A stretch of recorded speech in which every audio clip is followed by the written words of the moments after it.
नमस्कार उद्यमता मित्र बिहार से अमित मधुकर का एक बार फिर आपको नमस्कार। हम बात करना चाहते हैं पीएमएसबी में कौन कौन से डॉक्यूमेंट लगते हैं। तो बहुत दिनों से योजना 2008 से लगभग चल रही है और इस योजना में बहुत ज़्यादा डॉक्यूमेंटेशन की जरूरत है। 5 तरह का डॉक्यूमेंट्स आपको चाहिए।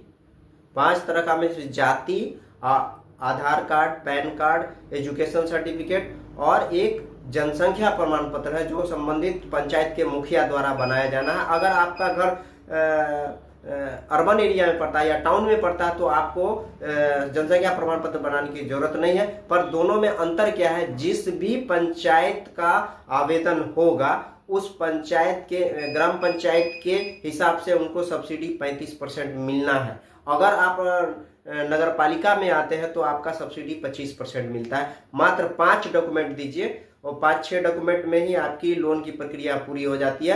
अगर अप्लाई कर देते हैं तो अप्लाई करने के जस्ट बाद बैंक आपके डॉक्यूमेंट का वेरिफिकेशन करेगा। आप संबंधित बैंक में अपना आवेदन पत्र देंगे और आवेदन पत्र देने के बाद बैंक आप एक टाइम पीरियड के बीच में आपके यहाँ जाके विजिट करेगी और उनको लगेगा कि ये आदमी इंडस्ट्री लगाने में इंटरेस्टेड है और इनका जो प्रोजेक्ट है वो वायबल है, यानी प्रोजेक्ट पर इंडस्ट्री लगेगी। या अगर बैंक समझ लेता है या आप समझाने में सक्षम हो जाते हैं तो बैंक आपको ट्रेनिंग के लिए सैंक्शन करेगी और ट्रेनिंग जब शुरू हो जाएगा उसके बाद बैंक मार्जिन मनी के रूप में 5% और 10% दो कैटेगरी में दिया जाना है। 5% आपको मार्जिन मनी जमा करना पड़ेगा, यानी कि अपना लगाना पड़ेगा। और अगर कोई जनरल कास्ट से संबंध रखते हैं, पुरुष है, तो उनको 10% लगाना पड़ेगा। और इस तरह से आपको बैंक सैंक्शन होने के बाद एग्रीमेंट होगा। एग्रीमेंट होने के बाद आपको टर्म लोन यानी मशीन की खरीदी के लिए पैसा जो सो संबंधित सप्लायर को दिया जाएगा और सप्लायर आपकी मशीन को आपके यहाँ भेजेंगे। और जब मशीन आपके यहाँ भेजा जाएगा उसके बाद बैंक वाले जाके बिल के हिसाब से मशीन का वेरिफिकेशन करेंगे। उसके बाद वो वेरिफिकेशन के बाद इंस्टॉलेशन के बाद सीसी यानी वर्किंग कैपिटल की प्रक्रिया पूरा होगी। और वर्किंग कैपिटल जो है उस प्रोजेक्ट का हिस्सा होता है। जब कोई इंडस्ट्री लगती है तो मशीन इंस्टॉल करने से उसका ऑपरेशन पूरा नहीं होता, उसके लिए वर्किंग कैपिटल की जरूरत होती है। और वर्किंग कैपिटल के लिए जो राशि है वो मशीन इंस्टॉलेशन के बाद ही मिलती है। जनरली लोग क्या करते हैं कि मशीन लगा लेते हैं और वो वर्किंग कैपिटल की प्रक्रिया पूरा नहीं हो पाती है, मशीन इंस्टॉलेशन नहीं होता और बैंक उसको पैसा नहीं दे पाती है। आप वैसे लोग ही इंडस्ट्री के लिए ट्राई कीजिए जो लोग फैक्ट्री लगाने में इंटरेस्ट रखते हैं। और इंटरेस्ट नहीं रखते तो ऐसी स्थिति में बैंक अगर लोन कर भी देती है तो 3 साल तक आपका वेरिफिकेशन होना है। वेरिफिकेशन होने के बाद ही आपको सब्सिडी मिलेगी, अदरवाइज सब्सिडी नहीं मिलेगी। तो बहुत सारे लोग हैं कि फंड डाइवर्सन की प्रक्रिया में चले जाते हैं, बाद में सब्सिडी के लिए केवीआईसी डिपार्टमेंट उसका वेरिफिकेशन करती है और डॉक्यूमेंट और मशीनरी के अभाव में आपका जो सब्सिडी क्लेम नहीं होता है। तो आपको पूरा ब्याज सहित बैंक पैसा वसूलती है। और पैसा अगर आप नहीं टाइम पर देते हो, एनपीए होता है, एनपीए होने के बाद बाकी के परिवार के लोग भी लोन के लिए जो भविष्य में ट्राई करेंगे उनको लोन नहीं मिलेगा। तो 5 डॉक्यूमेंट आप हमारे पास भेज सकते हैं। आपको 30 अप्रैल तक का टाइम है।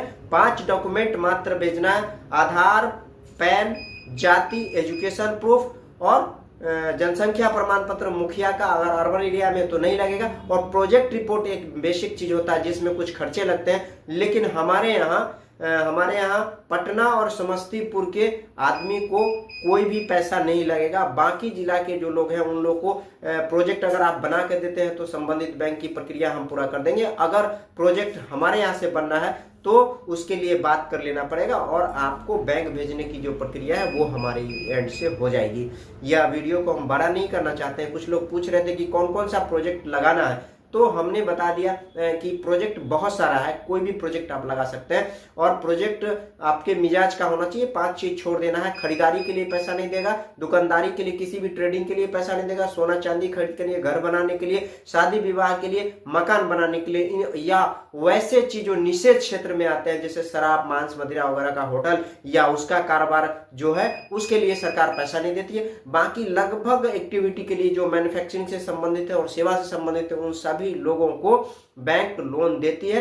आप ट्राई कीजिए और निश्चित रूप से लोन होगा। इस वीडियो को बहुत ज्यादा नहीं करेंगे, सिर्फ 2 ही चीज पर चर्चा आज करना था कि कौन कौन से डॉक्यूमेंट मिलेगा और किस किस प्रोजेक्ट पर मिलेगा और पैसा कितना मिलेगा। तो आप 1 लाख से लेके 50 लाख तक ले सकते हैं। 10 लाख से ऊपर के प्रोजेक्ट लेते हैं तो उसके लिए आपको मॉर्गेज देने की प्रक्रिया होती है और उसमें सीजीटी का कवरेज भी है, लेकिन बैंक जनरली जो है सो सीजीटी का कवरेज पर कम ध्यान देती है। बैंक ध्यान देती है कि आप उस प्रोजेक्ट के लिए मॉर्गेज देते हैं तो ठीक है, बैंक सिक्योर लोन चाहता है। क्योंकि लोग क्या करते हैं कि लोन ले लेते हैं, इंडस्ट्री नहीं लगाते हैं, फंड डाइवर्शन कर लेते हैं और बैंक एनपीए में चल जाती है। बैंक चाहता है कि ऐसे लोग को लोन दे जो सिक्योर्ड हो। 10 लाख तक तो चलेगा, बिना सिक्योरिटी के भी लोन हो जाता है, लेकिन 10 लाख से ऊपर जाते हैं तो मॉर्गेज की प्रक्रिया लगभग बैंक करवाती है और जितने भी नेशनलाइज बैंक है उसी नेशनलाइज बैंक में इस लोन की प्रक्रिया पूरी होगी। और आप इलिजिबल कहीं है कि नहीं ये भी आप देख लीजिएगा। आपका सिविल खराब है तो भी लोन नहीं होगा, आपका किसी तरह का क्रेडिट खराब है या आपका समाज में कहीं ऐसा मैसेज है कि आप अच्छे उद्यमी नहीं है तो आपको बैंक लोन नहीं देती है। तो इन सभी प्रक्रियाओं से गुजरने के बाद आपको लोन मिलेगी और लोन मिलने के बाद आप उसको ससमय वापस करेंगे ताकि आगे भी अगर लोन या सीसी की जरूरत होती है तो बैंक आपको देगी। इस वीडियो को ज्यादा बड़ा नहीं करते हैं ना, इस वीडियो को यहीं रखते हैं। अगर शेयर सब्सक्राइब की जरूरत होगी तो आपसे रिक्वेस्ट है कि थोड़ा सा देख लीजिएगा, चूंकि बहुत सारे लोगों को इन जानकारी की जरूरत होती है और लोग इधर उधर भटक जाते हैं जिनको बहुत सारी सूचनाएं नहीं मिल पाती है। तो वीडियो को थोड़ा सब्सक्राइब भी कर सकते हैं, लाइक करना है तो मेरा मनोबल बढ़ेगा और वीडियो को ज्यादा से ज्यादा लोग तक शेयर करते हैं तो बहुत सारे लोगों तक इस योजना को हम अच्छे तरह से पहुंचा पाएंगे। इस वीडियो को यहीं तक रखते हैं। नमस्कार, जय हिंद।